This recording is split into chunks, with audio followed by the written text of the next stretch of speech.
Bhushan study channel पे आपका स्वागत है। हम लोग देख रहे हैं आरआरबी एनटीपीसी ग्रेजुएट लेवल का सेट नंबर 19। अभी तक मैंने 18 सेट करा दिया है। उस वीडियो का लिंक मैं डिस्क्रिप्शन में दे दिया हूं।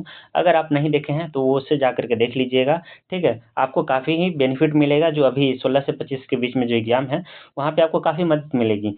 आप जो 16, 17, 18, 19 जो है वो PYQ बेस्ड है और PYQ ही है। उससे पहले वाले जो सेट थे वो प्रैक्टिस सेट थे, तो आप उसे अवश्य देख लीजिएगा, ठीक है। तो आज का सेशन हम लोग स्टार्ट करते हैं बिना किसी विलंब का। आज का सेट नंबर हम लोग का है 19, ठीक है। तो आज का पहला क्वेश्चन की तरफ बढ़ते हैं। पहला क्वेश्चन है, तापी नदी का उद्गम स्थल कहाँ है? तापी नदी का उद्गम स्थल कहाँ है? तो ये कहाँ है? सतपुड़ा में है। कहाँ? सतपुड़ा में। तापी नदी अपनी कुल लंबाई लगभग 724 किलोमीटर के साथ भारत के मध्य भाग मध्य प्रदेश से निकलती है। यह मध्य प्रदेश के दक्षिण से दक्कन के पठार की ग्वालियर पहाड़ियों से सतपुड़ा श्रेणी से निकलती हुई एवं भारत के महाराष्ट्र राज्य में जलगांव के पठार में बहती है, ठीक है। बढ़ते हैं अगले प्रश्न की तरफ। अगला प्रश्न देखते हैं, भारतीय स्वतंत्रता संग्राम के दौरान दिल्ली चलो का नारा किसने दिया था? दिल्ली चलो का नारा किसने दिया था? तो सुभाष चंद्र बोस ने दिया था। किसने दिया था? सुभाष चंद्र बोस ने दिया था। भारत एक तरफ महात्मा गांधी के नेतृत्व को देख रहा था, जो अहिंसक तरीकों एवं सत्याग्रह के समाजों को बदलना चाहते थे। दूसरी ओर बंगाल के बाघ नेताजी सुभाष चंद्र बोस थे, जिन्होंने दिल्ली चलो का नारा दिया था एवं भारत के आजाद करने हेतु सेना के साथ मार्च कर रहा था। तो इसका करेक्ट आंसर क्या हो जाएगा? सुभाष चंद्र बोस। क्या हो जाएगा? सुभाष चंद्र बोस। दोस्तों, इस सेट में हम लोग जीके के प्रश्नों को सिर्फ देखने वाले हैं, ठीक है। मैथ और रीजनिंग के प्रश्न को हम लोग नहीं देखने वाले हैं, क्योंकि यह वीडियो काफ़ी लंबी हो जाएगी। तो हम लोग इसमें जीके के प्रश्न को जितने भी पूछे गए हैं उसको देखने वाले हैं। तो बढ़ते हैं हम लोग वीडियो में आगे। अगला प्रश्न है, गर्मी समाप्ति के समय विशेषकर केरल और कर्नाटक में पूरी मानसून वर्षा होना अत्यंत आम है। इसे प्रायः किस नाम से संदर्भित किया जाता है? इसे प्रायः किस नाम से संदर्भित किया जाता है? तो इसे आम्र वर्षा बोला जाता है। क्या बोला जाता है? आम्र वर्षा, यानी मैंगो शावर्स। देखते हैं, mango showers pre monsoon shower है जो कर्नाटक व केरल राज्यों में सामान्य है। ये बारिश आमतौर पर गर्मी के मौसम के अंत में देखी जाती है। ये बारिश आम के पकने में मदद करती है, इसलिए इन बारिशों को आमतौर पर मैंगो शावर के रूप में जाना जाता है। बढ़ते हैं अगले प्रश्न की तरफ। हिंदू मंदिर का कौन सा भाग सर्वाधिक संख्या में उपासकों के लिए बना है? मंदिर का कौन सा भाग सर्वाधिक संख्या में उपासकों के लिए बना होता है? तो इसका करेक्ट आंसर क्या हो जाएगा? मंडप। क्या हो जाएगा? मंडप। मंदिर का प्रवेश द्वार, जो कि एक पर्यटकों या कोलोनेड हॉल हो सकता है जिसमें बड़ी संख्या में उपासकों के लिए जगह होती है, इसे मंडप के रूप में जाना जाता है, ठीक है। बढ़ते हैं अगले प्रश्न की तरफ। अगला प्रश्न है, हैदर अली कहाँ का शासक था? हैदर अली कहाँ से का शासक था? तो यह मैसूर का शासक था। मैसूर रियासत के मुस्लिम शासक एवं सैन्य कमांडर हैदर अली, जो 1720 से 1782 ईस्वी में, जिन्होंने 18वीं शताब्दी के मध्य में दक्षिण भारत में युद्धों में महत्वपूर्ण भूमिका निभाई थी। तो इसका करेक्ट आंसर क्या हो जाएगा? ऑप्शन 2। बढ़ते हैं अगले प्रश्न की तरफ। अगला प्रश्न है, मंत्रिपरिषद सामूहिक रूप से डैश के लिए प्रति जवाबदेही होती है। मंत्रिपरिषद सामूहिक रूप से किसके प्रति जवाबदेही होती है? तो इसका करेक्ट आंसर क्या हो जाएगा? प्रधानमंत्री के प्रति। किसके प्रति? प्रधानमंत्री के प्रति। देखते हैं, कैबिनेट का सामूहिक जिम्मेदारी संसदीय सरकारों में एक परंपरा है जिसमें प्रधानमंत्री कैबिनेट मंत्री को नियुक्ति के लिए जिम्मेदार होते हैं। कैबिनेट मंत्रियों को उसी राजनीतिक दल से चुना जाता है जिसमें प्रधानमंत्री का चयन होता है, ताकि कानून के लिए सामूहिक निर्णय लेने की प्रक्रिया तेज व अधिक प्रभावी हो सके, ठीक है। बढ़ते हैं अगले प्रश्न की तरफ। अगला प्रश्न है, आइजैक न्यूटन द्वारा गति के कितने नियम प्रतिपादित किए गए थे? तो कितने किए गए थे? 3 किए गए थे, ठीक है। अगला क्वेश्चन देखते हैं, डैश फिल्म कुजांगल को 50वें अंतर्राष्ट्रीय फिल्म महोत्सव रोटरडम 2021 में टाइगर पुरस्कार दिया गया था। तो यह कौन सी भाषा की फिल्म थी? तो यह तमिल भाषा की फिल्म थी। किस भाषा की फिल्म थी? तमिल भाषा की फिल्म थी। अगले प्रश्न की तरफ बढ़ते हैं। अगला प्रश्न है, पृथ्वी का कौन सा भाग मैग्मा का मुख्य स्रोत है? पृथ्वी का कौन सा भाग मैग्मा का मुख्य स्रोत है? तो इस कौन सा है? मेंटल। कौन सा है? मेंटल। मैग्मा विभिन्न विवर्तनिक सेटिंग में मेंटल या क्रस्ट के पिघलने से उत्पन्न होता है, जिसमें पृथ्वी पर subduction zone, continental rift zone, मध्य महासागर की रीज और हॉटस्पॉट शामिल होते हैं, ठीक है। बढ़ते हैं हम लोग अगले प्रश्न की तरफ। अगला प्रश्न हमारा क्या है, देखते हैं यहाँ पे, जो कि PSLV C-37 ने किस उपग्रह को सफलतापूर्वक पूर्व समयकालिक कक्षाओं में ले जाकर के स्थापित करने का रिकॉर्ड बनाया है? कहाँ पे? सूर्य समकालीन कक्षाओं में ले जाकर के। तो इसका करेक्ट आंसर क्या हो जाएगा? 104वें नंबर का। कितने नंबर का? 104वें नंबर का। PSLV C37 ने रिकॉर्ड 104वें उपग्रह को सूर्य समकालीन कक्षाओं में सफलतापूर्वक स्थापित किया है। 15 फरवरी 2017 को भारतीय अंतरिक्ष अनुसंधान संगठन इसरो द्वारा आंध्र प्रदेश के श्रीहरिकोटा में सतीश धवन अंतरिक्ष केंद्र में से लॉन्च किया गया था। ठीक है, बढ़ते हैं हम लोग अगले प्रश्न की तरफ। अगला प्रश्न है हमारा, किसान समुदाय योजना इनमें से किसमें निवेशित को बढ़ावा देने के लिए संचालित एक प्रमुख कार्यक्रम है? तो हमारा करेक्ट आंसर क्या हो जाएगा? खाद्य प्रसंस्करण। क्या हो जाएगा? खाद्य प्रसंस्करण। इसको देखते हैं। पीएम किसान संपदा योजना एक व्यापक योजना है जिसके परिणाम स्वरूप खेत खलिहान से रिटेल आउटलेट तक कुशल आपूर्ति श्रृंखला प्रबंधन के साथ आधुनिक बुनियादी ढांचों का निर्माण होता है। यह न केवल देश में खाद्य प्रसंस्करण क्षेत्र के विकास को एक व्यापक बढ़ावा प्रदान करेगा, बल्कि किसानों को बेहतर रिटर्न प्रदान करने में भी मदद करेगा एवं किसान को आय को दोगुना करने की दिशा में एक बड़ा कदम उठाता है। ठीक है, यह विशेष रूप से ग्रामीण क्षेत्रों में रोजगार के बड़े अवसर पैदा करेगा, कृषि अपशिष्ट की बर्बादी को कम करेगा, प्रसंस्करण स्तर को बढ़ाएगा, साथ ही प्रसंस्कृत खाद्य पदार्थों को निर्यात को भी बढ़ाता है। ठीक है, बढ़ते हैं हम लोग अगले प्रश्न की तरफ। हमारा अगला प्रश्न होने वाला है,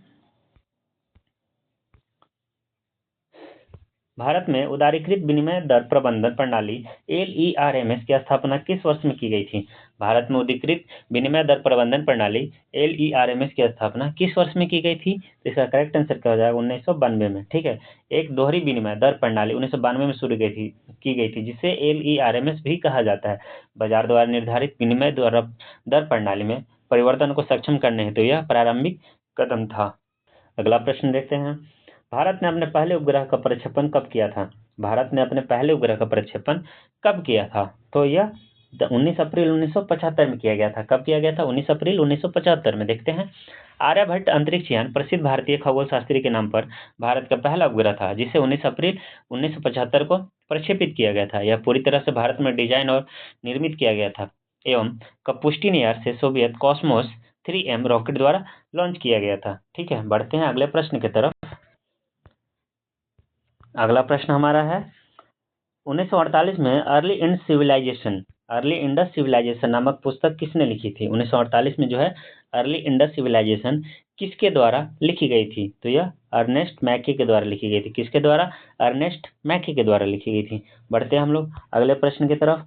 अगला प्रश्न है, शिक्षित बेरोजगार युवाओं के लिए स्वरोजगार के अवसरों का सृजन करने के लिए प्रधानमंत्री रोजगार योजना PMRY किस वर्ष लागू की गई थी? किस वर्ष लागू की गई थी? तो 1993 में लागू की गई थी। प्रधानमंत्री रोजगार योजना या PMRY केंद्र सरकार की एक पहल है जिसका उद्देश्य शिक्षित युवाओं को जो बेरोजगार है उन्हें स्वरोजगार के अवसर प्रदान करना है। 1993 में शुरू की गई यह योजना 10 लाख रुपए तक की ऋण बेरोजगार युवा व महिलाओं को प्रदान करती है। ठीक है, बढ़ते हैं अगले प्रश्न की तरफ। पद्मावत के रचयिता कौन है? पद्मावत के रचयिता कौन है? तो मलिक मोहम्मद जायसी। कौन थे? मलिक मोहम्मद जायसी। कौन थे? मलिक मोहम्मद जायसी। सूफी कवि मलिक मोहम्मद जायसी ने महाकाव्य कविता पद्मावत की रचना की। पद्मावत की कहानी सिंहल की राजकुमारी एवं उनके प्रेम व पति चित्तौड़ के राजा रतन सेन पर आधारित थी। ठीक है, बढ़ते हैं अगले प्रश्न की तरफ। अगला प्रश्न है हमारा, मैंग्रोव वन कहाँ पाए जाते हैं? मैंग्रोव वन कहाँ पाए जाते हैं? तो मैंग्रोव वन ज्वार भट्टे से प्रभावित तटों में पाए जाते हैं। ज्वार भट्टे से प्रभावित तटों में पाए जाते हैं। मैंग्रोव वनों को ज्वारीय वन भी कहा जाता है। ये आमतौर पर ज्वार के परिणाम स्वरूप बनते हैं। इन वनों में ऐसी वनस्पति होती है जो उच्च लवणता धारण करने की गुण रखती है, इसलिए ज्वारीय वन को मैंग्रोव वन भी कहा जाता है। इसका उदाहरण सुंदर वृक्ष है जिसके नाम पर एक वन को सुंदर वन नाम दिया गया है। ठीक है, बढ़ते हैं हम लोग अगले प्रश्न की तरफ। अगला प्रश्न है हमारा, इनमें से किसे अंतर्राष्ट्रीय क्रिकेट में 500 छक्के लगाने वाले दुनिया के पहले खिलाड़ी होने का गौरव प्राप्त है? तो किसे प्राप्त है? तो क्रिस गेल को प्राप्त है। किसे? क्रिस गेल को। लेकिन सर्वाधिक छक्के लगाने वाले रोहित शर्मा है। कौन है? सर्वाधिक छक्के लगाने वाले रोहित शर्मा है। बढ़ते हैं अगले प्रश्न की तरफ।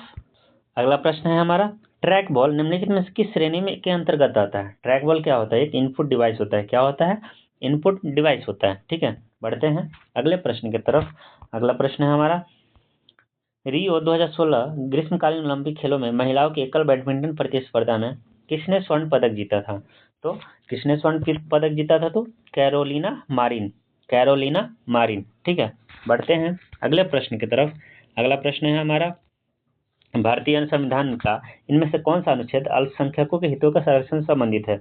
भारतीय संविधान का कौन सा अनुच्छेद अल्पसंख्यकों के हितों से संबंधित है? तो इसका करेक्ट आंसर क्या हो जाएगा? अनुच्छेद 29। क्या हो जाएगा? अनुच्छेद 29। अगला प्रश्न देखते हैं।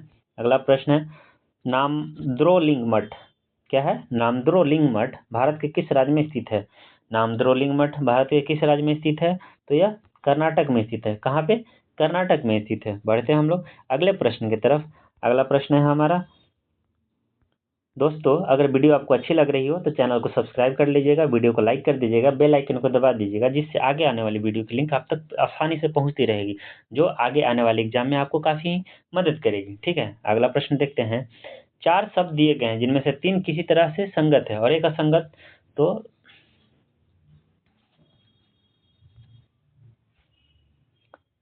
अगला प्रश्न देखते हैं। भारत का एकमात्र नौसेना विमानन संग्रहालय नेवल एविएशन म्यूजियम इनमें से किस राज्य में स्थित है?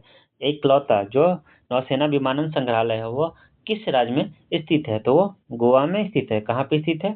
गोवा में स्थित है। अगला प्रश्न की तरफ बढ़ते हैं। अगला प्रश्न है, निम्नलिखित में से कौन सा राष्ट्रीय उद्यान यूनेस्को का एक विश्व धरोहर स्थल है? इनमें से जो कौन सा है राष्ट्रीय उद्यान जो यूनेस्को का एक विश्व धरोहर स्थल है? तो इसका करेक्ट आंसर क्या हो जाएगा? काजीरंगा राष्ट्रीय उद्यान। काजीरंगा राष्ट्रीय उद्यान यह कब शामिल हुआ था? 1985 में यूनेस्को ने काजीरंगा को अपने अद्वितीय प्राकृतिक वातावरण हेतु विश्व धरोहर स्थल में सम्मिलित किया था। ठीक है, अगला प्रश्न हम लोग देखते हैं। इनमें से कौन पौधों को ग्रीन गोल्ड कहा जाता है? इनमें से किस पौधे को ग्रीन गोल्ड कहा जाता है? तो हमारा करेक्ट आंसर क्या हो जाएगा? बांस को। बांस को क्या कहा जाता है? ग्रीन गोल्ड कहा जाता है। क्यों कहा जाता है इसको देखते हैं। बांस जो एक प्रकार का घास है, ठीक है, वो पौधा नहीं, वो घास होता है, को हरा सोना कहा जाता है। क्यों? यह वैश्विक अर्थव्यवस्था में तेजी से अधिक मूल्यवान होता जा रहा है। विभिन्न प्रकार के उपयोगों के साथ साथ यह अत्यधिक नवीकरणीय, टिकाऊ व विकसित करने में आसान है। बांस सबसे तेजी से बढ़ते हैं एवं बहुउपयोगी अक्षय संसाधनों में से एक है। ठीक है, बढ़ते हैं हम लोग अगले प्रश्न की तरफ। अगला प्रश्न है, भारत के किस वायसराय ने देसी भाषा प्रेस अधिनियम वर्नाकुलर प्रेस एक्ट का प्रस्तावित दिया था? तो किस वायसराय ने दिया था? तो देखते हैं। भारत के तत्कालिक वायसराय 1876 से 80 के बीच में जो लिंटन द्वारा प्रस्तावित, किसके द्वारा? लिंटन द्वारा। क्यों? लॉर्ड लिंटन द्वारा प्रस्तावित 1878 के वर्नाकुलर प्रेस एक्ट को गैंगिंग एक्ट के रूप में भी जाना जाता है। यह एक केवल स्थानीय देसी भाषा के समाचार पत्र के लिए नहीं था, यह अंग्रेजी भाषा के लिए भी था। ठीक है, बढ़ते हैं अगले प्रश्न की तरफ। अगला प्रश्न हमारा है, निम्नलिखित में से कौन सा ब्रिक्स का सदस्य है? निम्नलिखित में से कौन सा ब्रिक्स का सदस्य है? तो हमारा करेक्ट आंसर क्या हो जाएगा? ब्राजील। इनमें से कौन सा ब्रिक्स का सदस्य है? तो ब्राजील जो है ब्रिक्स का सदस्य है। इसको देखते हैं थोड़ा डिटेल में। ब्रिक्स 5 प्रमुख उभरती अर्थव्यवस्था ब्राजील, रूस, भारत, चीन और दक्षिण अफ्रीका को जोड़ने के लिए एक बनाया गया एक संक्षिप्त नाम है। 2009 से ब्रिक्स राज्यों की सरकारें औपचारिक शिखर सम्मेलन में से प्रत्येक वर्ष मिलती है। ब्रिक्स का प्रथम शिखर सम्मेलन एकाटेरिनबर्ग रूस में आयोजित किया गया था। भारत ने 9 सितंबर 2021 को वस्तुतः नवीनतम 13वें ब्रिक्स शिखर सम्मेलन की मेजबानी की थी। ठीक है, बढ़ते हैं हम लोग अगले प्रश्न की तरफ। अगला प्रश्न है, बैंक फॉर इंटरनेशनल सेटलमेंट क्या है? बैंक फॉर इंटरनेशनल सेटलमेंट का मुख्यालय कहाँ है? बैंक फॉर इंटरनेशनल सेटलमेंट का मुख्यालय कहाँ है? तो इसका करेक्ट आंसर क्या हो जाएगा? बासल। कहाँ पे है? बासल में। प्रथम विश्व युद्ध के बाद 17 मई 1930 को केंद्रीय बैंक सहयोग के लिए अंतर्राष्ट्रीय निपटान बैंक की स्थापना एक अंतर्राष्ट्रीय वित्तीय संस्थान के रूप में की गई थी। इसका प्रधान कार्यालय बासेल, स्विट्जरलैंड में स्थित है। कहाँ पे स्थित है? स्विट्जरलैंड, बासेल में स्थित है। ठीक है, बढ़ते हैं हम लोग अगले प्रश्न की तरफ। अगला प्रश्न है, इनमें से किसने VLCC Femina miss India world 2020 का ताज जीता था? तो यह करंट अफेयर का क्वेश्चन है। कौन सा? मानसा वाराणसी। किसने? मानसा वाराणसी। बढ़ते हैं अगले प्रश्न की तरफ। अगला प्रश्न है, संश्लेषित फाइबर आसानी से आग पकड़ लेते हैं, हालांकि फायरमैन को वर्दी को अग्निरोधी बनाने के लिए उस पर क्या प्लास्टिक की कोटिंग की जाती है? तो किसकी कोटिंग की जाती है? तो मेलामाइन की जाती है। किसकी की जाती है? मेलामाइन की जाती है। बढ़ते हैं हम लोग अगले प्रश्न की तरफ, जो कि हमारा अगला प्रश्न होने वाला है। इनमें से किस जंगल के पौधे पेड़ों की जड़ें पानी में डूबी रहती है? तो मैंग्रोव वन की। किसके? मैंग्रोव वन की जो जड़ें होती है वो पानी में डूबी हुई रहती है। ठीक है, बढ़ते हैं अगले प्रश्न की तरफ। अगला प्रश्न हमारा होने वाला है, रात्रि के समय आकाश में मौजूद सबसे चमकीला ग्रह कौन सा है? रात्रि के समय आकाश में मौजूदा सबसे चमकीला ग्रह कौन सा है? तो वह शुक्र है। कौन सा है? शुक्र है। शुक्र को आकाश में चंद्रमा के अतिरिक्त सबसे चमकीला ग्रह के रूप में देखा जा सकता है। यह बहुत चमकीले तारे जैसा दिखता है। शुक्र सौरमंडल का सबसे चमकीला ग्रह है। शुक्र सौरमंडल का सर्वाधिक गर्म ग्रह है। इसे भोर का तारा या सांझ का तारा भी एवं पृथ्वी की बहन भी कहा जाता है। ठीक है, बढ़ते हैं हम लोग अगले प्रश्न की तरफ। अगला प्रश्न है, निम्नलिखित में से किसे भारतीय संविधान की आत्मा के रूप में वर्णित किया गया है? तो किसको कहा गया है? तो राज्य के नीति निर्देशक तत्व को कहा गया है। किसको कहा गया है? तो मौलिक अधिकार को कहा गया है। किसको कहा गया है? मौलिक अधिकार को कहा गया है। ठीक है, बढ़ते हम लोग अगले प्रश्न की तरफ। अगला प्रश्न है, सिंधु सभ्यता के इनमें से किन स्थलों में जलाशयों का साक्ष्य मिले हैं? सिंधु सभ्यता के इनमें से किस स्थलों पर जलाशयों के साक्ष्य मिले हैं? तो इसका करेक्ट आंसर क्या हो जाएगा? धौलावीरा। कहाँ पे? धौलावीरा। धौलावीरा कहाँ स्थित थी? गुजरात में स्थित थी। ठीक है, बढ़ते हैं अगले प्रश्न की तरफ। राजाजी राष्ट्रीय उद्यान कहाँ स्थित है? राजाजी राष्ट्रीय उद्यान कहाँ स्थित है? तो उत्तराखंड में स्थित है। कहाँ स्थित है? उत्तराखंड में स्थित है। बढ़ते हैं अगले प्रश्न की तरफ। अगला प्रश्न हमारा है, निम्नलिखित में से कौन सा ISCII का पूर्ण रूप है? इनमें से कौन सा ISCII का पूर्ण रूप है? तो इसको देखते हैं क्या होता है। इंफ्रामेंशन इंटरचेंज हेतु Indian script code ISCII Bharat की विभिन्न लेखन प्रणालियों का प्रतिनिधित्व करने के लिए एक कोडिंग योजना है। यह मुख्य भारतीय लिपियों एवं एक रोमन लिपांतरण को इनकोड करता है। इसका पूर्ण रूप क्या होता है? Indian standard code for information interchange. क्या होता है? Indian standard code for information interchange. हमारा करेक्ट आंसर क्या हो जाएगा? Option number 1। ठीक है, बढ़ते हैं अगले प्रश्न की तरफ। अगला प्रश्न है हमारा, निम्नलिखित में से कौन सा एक आउटपुट डिवाइस है? इनमें से कौन सा एक आउटपुट डिवाइस है? तो करेक्ट आंसर क्या हो जाएगा? मॉनिटर। मॉनिटर क्या है? एक आउटपुट डिवाइस है। बढ़ते हैं अगले प्रश्न की तरफ। अगला प्रश्न है, भारत की सबसे बड़ी तटीय खारे पानी की झील इनमें से किन राज्यों में स्थित है? भारत की सबसे बड़ी तटीय खारे पानी की झील इनमें से किन राज्य में स्थित है? तो करेक्ट आंसर क्या हो जाएगा? उड़ीसा। कहाँ पे है? उड़ीसा में है। दोस्तों, वीडियो आपको कैसी लगी? अच्छी लगी तो चैनल को सब्सक्राइब कर लीजिएगा, बेल आइकन को दबा दीजिएगा, जिससे आगे आने वाली वीडियो का लिंक आप तक पहुंचती रहेगी। मिलते हैं हम लोग अगले सेशन में। धन्यवाद।